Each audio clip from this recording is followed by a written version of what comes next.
Oke, di sini kita akan membahas yang namanya ini. Jadi, tanggapan saya ialah miris. Karena apa? Saya di sini sebagai seorang pelajar atau seorang mahasiswa itu terasa miris. Karena apa? Dosen atau guru kami itu gak profesional dalam mengajar, ya wajib miris. Ya tanggapan saya begitu. Jadi di sini kita akan membahas yang dimana apa sih penyebab masalah yang baru kita bahas tadi. Oke, yang pertama ialah guru tidak mengerti kebutuhan dari si anak didik. Jadi gini, seorang anak itu mempunyai talenta atau ciri khasnya masing-masing. Jadi untuk apa kita memaksakan dia belajar matematika padahal jiwanya dia ke seni? Disitulah terkadang mengapa seorang anak tidak menganggap bahwa si guru itu adalah guru yang profesional. Lalu yang kedua, tidak memiliki banyak pengalaman. Pengalaman itu bukan harus kita dapatkan dari kita terjun ke lapangan baru kita langsung dapat pengalaman. Enggak, sertifikat itu cuma sekedar kertas. Yang real itu pengalaman kita. Lalu yang ketiga, tak dapat menyesuaikan diri terhadap lingkungan. Jadi yang saya maksud di sini adalah dia tidak bisa menyamakan mengajar di SD, SMP, SMA. Karena apa? Di SD itu kita sebagai calon guru diajarkan untuk yang namanya mendidik karakter. Jangan kita samakan mendidik di SMA yang full dia materi. Jadi kita memaksakan si anak SD harus mengerti apa materi ini.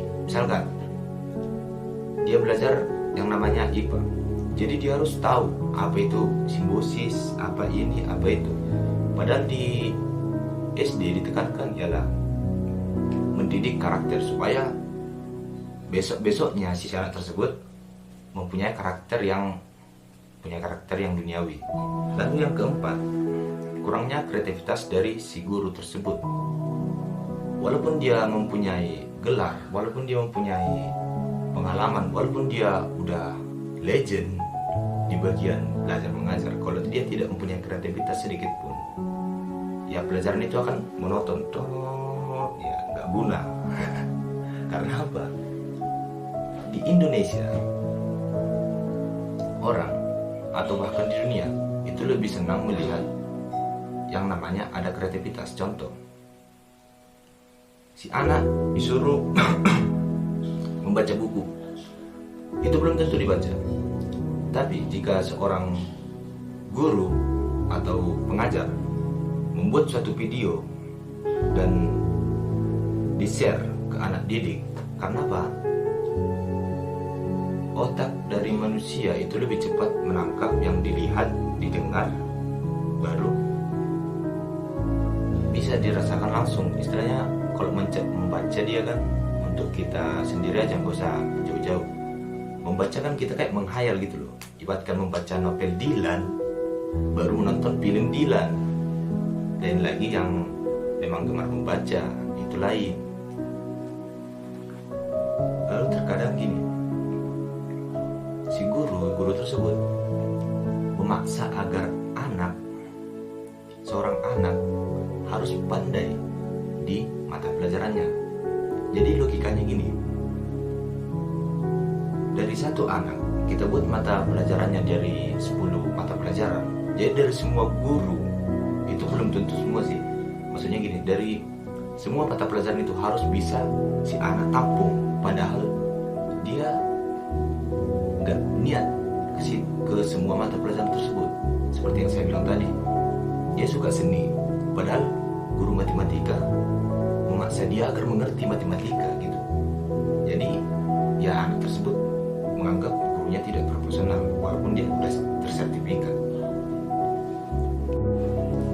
Oke, kita lanjut ke materi nomor 3. Di sini saya mempunyai 5 solusi untuk LPTK agar dapat mendidik calon-calon guru yang bisa atau dapat menjadi seorang guru yang profesional. Oke, kita mulai dari nomor 1. Jangan terlalu terpaku ke bagian materi. Saya beri masukan walaupun saya masih mahasiswa. Cobalah untuk tidak terpaku ke bagian materi.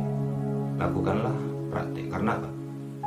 Jika kita cuma sekedar melihat, membayangkan, oh, dibilang dosen mengajar anak-anak harus lemah lembut, tiba-tiba terjun ke kelas,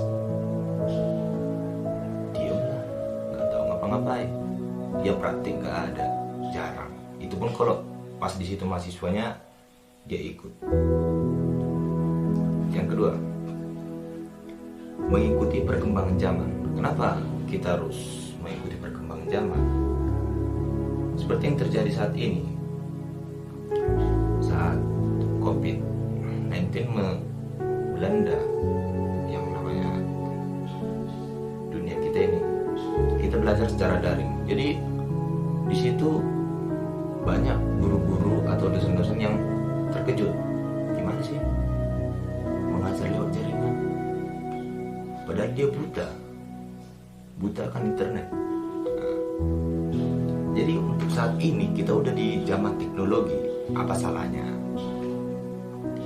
membuat suatu mata kuliah atau mata pelajaran yang berbaur ke bagian teknologi digital, agar suatu saat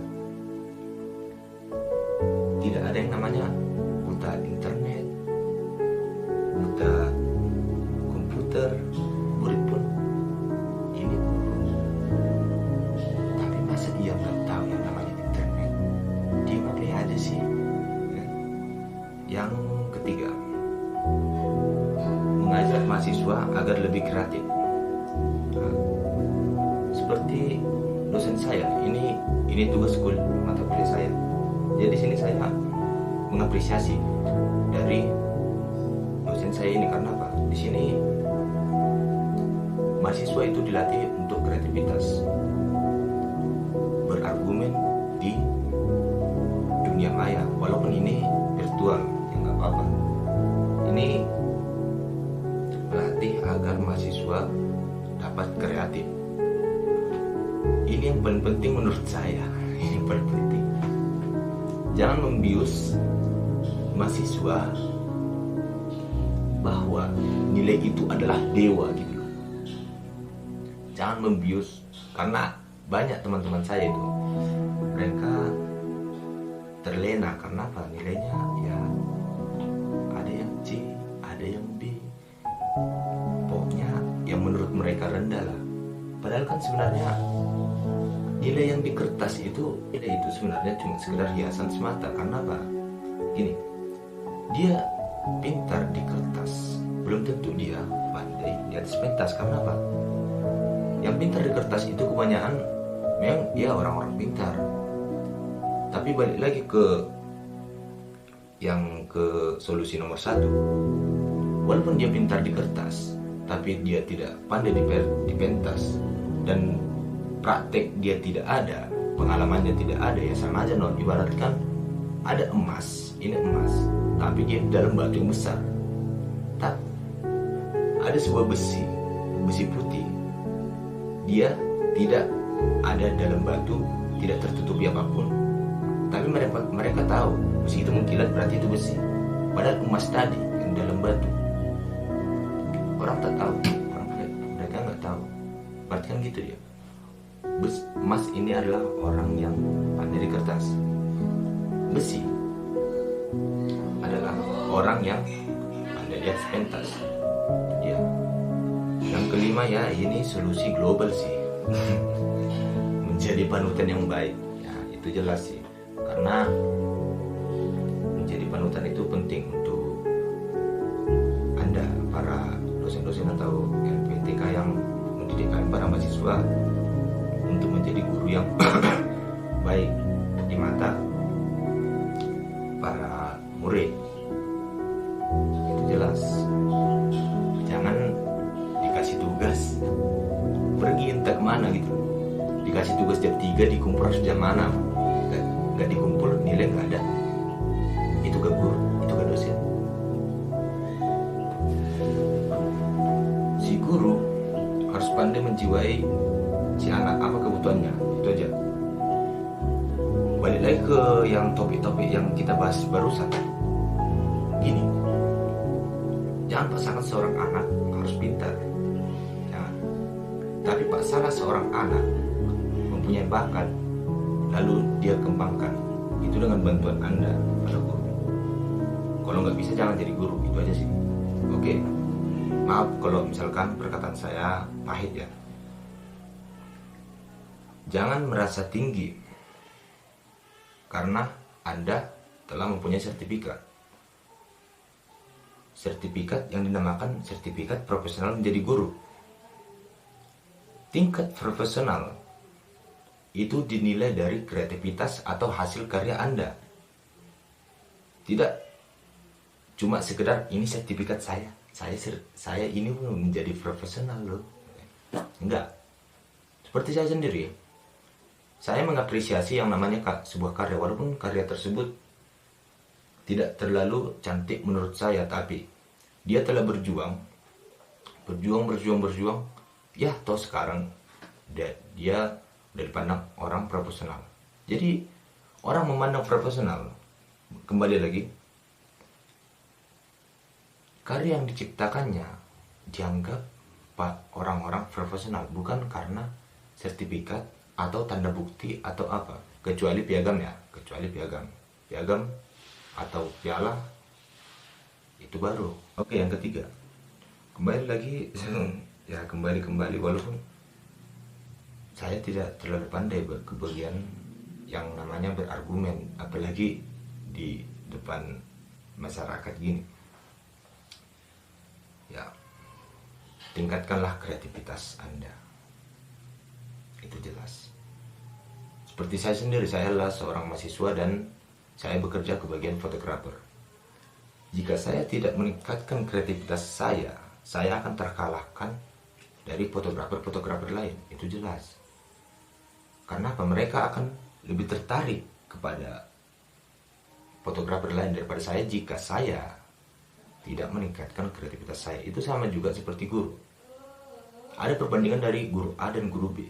Jadi guru A ini dia udah ada sertifikat, dia udah S3, dia udah pintar, dia udah profesional. Tapi ada di sini guru baru, dia baru tamatan yang si B. Tapi dia mengajar bisa ditangkap oleh murid atau mahasiswa. Karena apa? Dia mempunyai kreativitas yang tinggi. Itu jelas.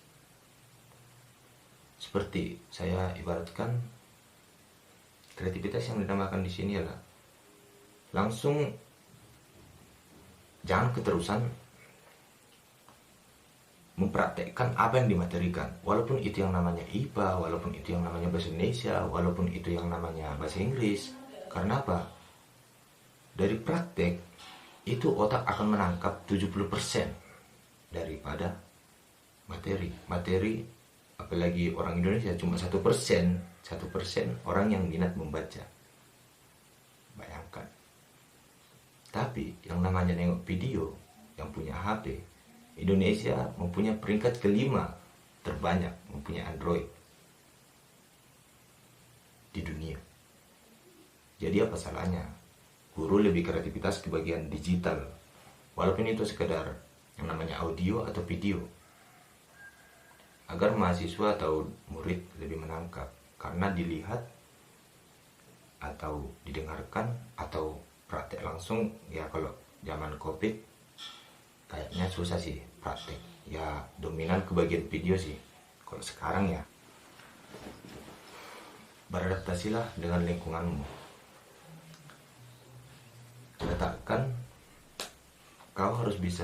Anda harus bisa meletakkan di mana Anda mengajar. Seperti pengalaman saya ini adalah tamatan dari SMK atau STM. Nah, jadi kami di STM itu tidak terlalu dominan ke bagian yang namanya pendidikan formal. Jadi terkadang ada sedikit gitu guru yang memaksakan kami harus pintar di bagian bahasa Indonesia, padahal kami kan praktek sih ke bagian. Jadi ada seorang guru yang memaksakan kami harus pintar di mata pelajarannya, padahal itu pelajaran formal. Jadi untuk apa diajarkan, padahal kami tidak niat ke situ, gitu loh. Kecuali kalau di SMK saya tidak mengetahui gimana cara belajar mengajar di SMA. Kecuali di SMA saya tidak mengerti yang namanya cara mengajar di SMA karena saya tamatan SMK. Jadi kami di SMK kayak gitu. Kami lebih dominan yang namanya praktek daripada ya materi. Apalagi yang namanya mata pelajaran formal untuk kami sih itu nggak terlalu penting sih, walaupun sebenarnya penting. Oke, ini yang paling penting. Jangan berpikir bahwa jadi guru akan kaya, bukan. Jika Anda berpikir seperti itu, misalkan Anda menjadi PNS, gaji tiap bulan ada, lalu Anda akan berpikir, ya hidupku pasti enak. Jadi guru nggak, jangan berharap kaya lah, jangan berharap kaya. Kalau jadi guru itu ya harus menjadi orang yang mendidik orang untuk menjadi kaya. Jadi untuk penutup, untuk guru-guru yang ada di luar sana atau calon guru atau yang masih menempuh pendidikan atau yang lagi berjuang untuk menjadi guru, aku ada dapat kata bijak yang aku sendiri mendengarnya sih merinding sih. Orang hebat itu dapat menciptakan karya-karya bermutu. Tapi ingat, guru dapat menciptakan ribuan orang hebat. Jadi siapa yang hebat? Oke, sekian dari saya. Saya Josra Bastian Turnip. Saya Prodi Pendidikan Matematika di Universitas HKBP Nomensen Pematang Siantar. Mengucapkan salam sejahtera, hidup mahasiswa, hidup rakyat Indonesia.